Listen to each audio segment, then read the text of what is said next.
Coucou les filles, c'est Izzy, ta coach en séduction. Et j'ai décidé de mettre toute mon expérience à ton profit pour t'aider à booster ton pouvoir de séduction. Here we are, together all alone. Aujourd'hui, je suis vraiment très contente de te retrouver dans cette nouvelle vidéo parce que je vais aborder un sujet que je trouve vraiment très important pour pouvoir encore mieux s'épanouir dans la vie. Nous allons parler d'amour. Pas du sentiment amoureux qu'on peut sentir pour un homme ou pour une femme, mais l'amour en général. L'amour pour son travail, l'amour pour sa famille, l'amour pour soi-même, l'amour pour les autres. Mais avant de commencer, je voudrais t'inviter à t'abonner à ma chaîne pour venir rejoindre le club des séductrices. Et surtout n'oublie pas de cliquer sur la petite cloche pour être informé de toutes mes vidéos et ne louper aucun de mes conseils. À la fin de cette vidéo, je vais te dévoiler le titre d'un des livres que j'ai lu et qui m'a fait comprendre l'importance d'aimer, qui m'a fait comprendre l'importance de l'amour dans la vie. Alors passons au vif du sujet. Cette vidéo s'intitule « Aimer pour une vie épanouie ». Il est connu que tout ce qu'on fait avec amour sincère, même si c'est la tâche la plus difficile au monde, on la fait de la meilleure manière possible. Et en général, quand on donne le meilleur de soi pour effectuer une tâche, son résultat est très apprécié. Et c'est là que l'expression « mettre son cœur à l'ouvrage » prend tout son sens. Un des meilleurs exemples que j'ai trouvé pour illustrer cela, c'est les enfants. Moi, qui suis maman de 2 petits garçons, je peux dire que le travail de parents, pour moi, c'est un des plus difficiles au monde. Mais comme l'amour qu'on ressent pour ses enfants est tellement grand et tellement important et sincère, on donne le meilleur de nous-mêmes. On fait vraiment tout pour leur donner la meilleure éducation possible, pour leur donner tout. Et on est vraiment content et fier de faire ça. Peut-être que toi, tu exerces un travail qui ne te plaît pas, un travail que tu n'as pas choisi. Ou alors peut-être que tu fais un travail que tu as choisi, mais qu'avec le temps, tu as perdu l'amour, tu as perdu la motivation pour ce travail. Si c'est le cas, demande-toi pourquoi tu fais ce travail. Demande-toi quelle est la raison qui fait que tous les matins, tu te lèves pour y aller. Tu ne peux pas répondre à cause du salaire, à cause de l'argent, parce que dans tous les travails, tu as un salaire. Non, cherche la raison plus profonde, celle qui te prend aux tripes, celle qui te touche le cœur. Ça peut être tes enfants, ça peut être pour aider tes parents, ou alors pour aider ta famille, pour tes proches, ou alors pour toi-même, pour t'offrir des jolies choses, pour te faire plaisir. Cherche vraiment cette raison. Et là, tu auras une raison pour aimer ton travail, pour en être reconnaissant. Ou plutôt, tu vas te rendre compte que la raison qui te pousse à faire ce travail, c'est une raison d'amour. Alors, même si tu n'aimes toujours pas ton travail, tu sais maintenant que c'est l'amour qui te pousse à y aller, qui te pousse à le faire. Donc, à chaque fois que tu vas avoir l'impression que ta motivation descend, que tu n'aimes pas ton travail, que tu vas commencer à ruminer ça, pense à toutes ces raisons, pense à tout cet amour qui te fait aller au travail. Comme il est important d'aimer son travail, d'aimer l'activité qu'on fait, il est tout aussi important d'aimer chaque personne qu'on côtoie. Je ne te parle pas d'ici d'un amour passionné, ni de l'amour que tu ressens pour tes enfants, ou pour ta famille, ou pour tes amis. Non, c'est un amour que tu dois porter en toi. C'est un petit peu comme si tu transportais toujours avec toi une grosse gourde pleine d'eau et que à chaque personne que tu côtoies, à chaque personne que tu t'adresses, tu vas donner une petite gorgée de cette eau. Je pense que ces personnes vont être très reconnaissantes envers toi de leur avoir donné un peu d'eau. C'est la même chose avec l'amour. Mais comment transmettre cet amour, tu vas me dire? Avec des petits gestes attentionnés. Comme par exemple, céder ta place dans le bus, si tu vois quelqu'un qui en a besoin, une femme enceinte, une personne âgée. Ou alors en donnant un coup de main rapide à quelqu'un dans la rue. Par exemple, si quelqu'un fait tomber ses courses, ça prend 1 minute, ça prend 2 minutes tout au maximum, au lieu de passer comme si tu n'avais rien vu, alors que tu as très bien vu. Ou alors montrer de la patience, de l'empathie aux gens. Par exemple, quand on te demande un renseignement ou alors une information, le faire de manière gentille, de manière sympathique. Ou alors avec un simple sourire, un sourire sincère et chaleureux quand tu t'adresses à quelqu'un. Même si cette personne t'a abordé de manière agressive, rends-lui un beau sourire avec un s'il vous plaît, merci, excusez-moi de vous déranger, bonjour, au revoir. Tous ces mots courtois qui vont faire sentir que la personne à qui tu t'adresses est importante. Ces mots qui vont faire qu'elle va se sentir importante. Et tous ces petits gestes vont alimenter cet amour. Cet amour que tu vas porter en toi et tu vas comme ça plus facilement pouvoir le transmettre. Bien sûr que cet amour, tu dois vraiment le ressentir. Au début, c'est vrai que c'est un effort à faire, un petit effort à faire. Mais avec le temps, ça va devenir une attitude qui peut changer ta vie, une attitude qui va te rendre irrésistible. Alors, comme je l'ai dit, ce n'est pas quelque chose de facile. Dans notre mode de vie actuel, nous vivons avec tellement de stress, on nous en demande tellement qu'on n'a plus le temps, ou plutôt on ne prend plus le temps d'aimer les gens et encore moins de leur transmettre cet amour. C'est pour cette raison-là qu'il y a tellement de disputes qui éclatent dans la rue, tous les jours, tout le temps.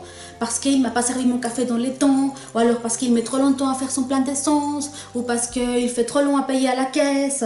Tout le temps, les gens se disputent. Ça m'est arrivé tellement de fois, dans le cadre de ma vie personnelle comme dans le cadre de ma vie professionnelle, que des gens s'adressent à moi pour se plaindre, ou alors vraiment très énervés parce qu'ils ont très très mal, ils ont beaucoup de douleur, ou alors tout simplement parce que c'est leur façon de se diriger aux autres, avec cette agressivité. Eh bien moi, je prends cette agressivité, je l'entends, mais je le réponds avec mon meilleur sourire et en m'efforçant de ressentir encore plus d'amour. Eh bien je peux te dire que ça change tout. Même si ça rend pas les gens plus aimables par la suite, même si ça ne fait pas que le patient va avoir moins mal, et bien sur le coup, sur cet échange-là, ça va calmer la personne tout de suite. Même j'ai déjà ressenti les gens gênés, même aller jusqu'à s'excuser de leur comportement.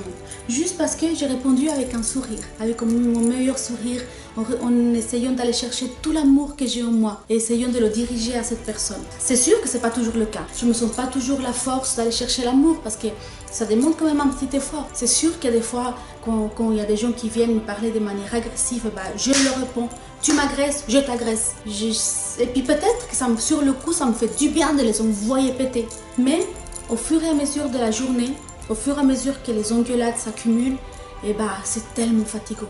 Et puis tu vas te rendre compte moi je me rends compte que même si ça demande un petit effort de ressentir cet amour, et bah on est si satisfait du résultat que ça en vaut vraiment la peine d'aimer les gens, de chercher, de prendre le temps, de prendre les forces, de les aimer. Parce que et bah, avoir toute la journée des échanges agressifs, c'est fatigant, c'est démotivant. À la fin de ta journée, tu rentres chez toi et t'es triste, t'es de mauvaise humeur.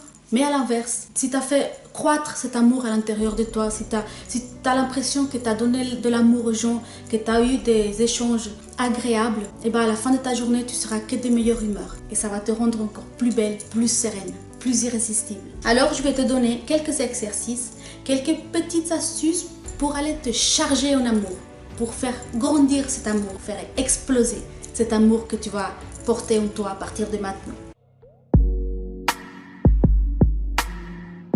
La première, répète autant de fois que possible le mot « je t'aime ». Au cours de la journée, dis-toi tout le temps dans la tête « je t'aime, je t'aime, je t'aime, je t'aime, je t'aime ». Quand tu es dans ta voiture, dis-le à voix haute, ou alors quand tu es chez toi en train de faire ta douche « je t'aime, je t'aime, je t'aime, je t'aime ». Ça ne peut pas te faire du mal. Et puis, c'est un mot qui t'apporte beaucoup de bien. Réfléchis à quand tu parles avec ton amoureux, quand tu parles avec tes enfants, que tu leur dis je t'aime. Quand tu dis je t'aime à quelqu'un que tu aimes vraiment, qu'est-ce que tu ressens? Cette sensation qui fait tellement du bien quand tu dis un je t'aime sincère. Et bien peut-être que quand tu répètes le mot je t'aime dans ta voiture, tu es en train de conduire, tu le ressens pas forcément puisque tu es concentré sur la route. Ou alors tu n'as pas forcément quelqu'un à qui tu t'adresses. Mais à force de le répéter, je t'aime, je t'aime, je t'aime, et bien cet amour va s'ancrer en toi. Et tu vas commencer à porter cet amour, tu vas voir. Fais-le et tu vas voir. Ou alors, encore un autre exercice. Quand quelqu'un s'adresse à toi de manière déplaisante, de manière désagréable, répète-toi dans ta tête, je t'aime. Répète-toi dans ta tête, mais en t'adressant à cette personne. En allant chercher à l'intérieur de toi tout l'amour possible. Tu vas voir que si tu le fais le plus sincèrement possible, tes relations avec les gens vont changer. Elles vont s'améliorer et toi-même, tu seras de meilleure humeur. Et tu vas devenir irrésistible. Ou alors, encore une autre petit exercice. Quand tu te sens agacé par quelqu'un, quand quelqu'un t'énerve, soit parce qu'elle te pose trop de questions, soit parce qu'elle ne comprend pas ce que tu lui dis, elle n'arrive pas à comprendre tes consignes, ou alors parce que c'est quelqu'un qui se plaint tout le temps, ou quelqu'un de très maladroit, et bien selon la personne que tu as en face de toi, demande-toi, et si c'était ma mère, et si c'était mon fils, et si c'était mon frère ou ma soeur, ou mon mari. pense à la façon dont tu aurais voulu qu'on les traite à ce moment-là. Et imagine-les à la place de cette personne qui est en train de te faire sortir de tes gonds actuellement. Respire un bon coup et ressens cet amour qui t'envahit en pensant à ceux que tu aimes dans de telles situations. Si tu fais l'effort de faire cet exercice de manière très sincère, tu vas voir tes rapports avec les autres vont changer. Ça va te rendre encore plus belle, encore plus séduisante. Tout ça a marché pour moi, donc ça marchera pour toi aussi. Il n'y a pas de raison que ça ne marche pas. Il faut juste que tu te donnes la peine d'agir sur toutes tes émotions, que tu le fasses vraiment, aller chercher tout cet amour, toute cette sympathie qui est en toi pour la distribuer aux autres. Parce que c'est en toi, cet amour est en toi, tu es capable d'aimer. Tu aimes tes enfants, tu aimes ta famille, tu aimes tes amis, tu t'aimes toi-même. Il y a des choses que tu aimes, tu ressens l'amour, donc tu peux le ressentir pour tout le monde. La sympathie également, alors fais l'effort, va la chercher. Pour terminer, et comme je te l'avais promis au début de la vidéo, je vais te dévoiler le titre d'un des livres qui m'a fait comprendre à quel point l'amour est important dans la vie. Avec ce livre, j'ai appris à me remplir d'amour. Je t'ai déjà parlé de ce livre lors d'une précédente vidéo. C'est un de ces livres qu'on lit et qu'on relit plusieurs fois, tellement ils ont des choses à t'apporter et à t'apprendre. Et ce livre parle beaucoup de l'importance de ressentir de l'amour pour tout le monde. Donc il s'appelle Zéro Limite. C'est un livre de Joey Vital. D'ailleurs, il a aussi participé dans Le Secret, un livre dont je t'avais déjà parlé aussi dans une autre vidéo. Alors dans ce livre, ils abordent un sujet. C'est un programme hawaïen qui s'appelle l'Ho'oponopono. Eh bien, l'Ho'oponopono permet de se nettoyer de tout ce qui fait qu'on n'arrive pas à avancer dans la vie, qu'on n'arrive pas à avoir tout ce que l'on veut. C'est un programme hawaïen vraiment très fort, un vrai secret aussi. Je te conseille de le lire. Voilà, c'est la fin de cette vidéo. J'espère qu'elle t'a plu. J'espère surtout qu'elle t'a aidé et que tu as tout compris et que tu as compris tous les messages que je voulais te transmettre. N'oublie pas de t'abonner à ma chaîne si ce n'est pas encore fait. Et si cette vidéo t'a plu, n'oublie pas de me le faire savoir avec un petit pouce. Comme ça, si elle t'a pas plu, c'est pas grave. Tu as aussi le droit de t'exprimer.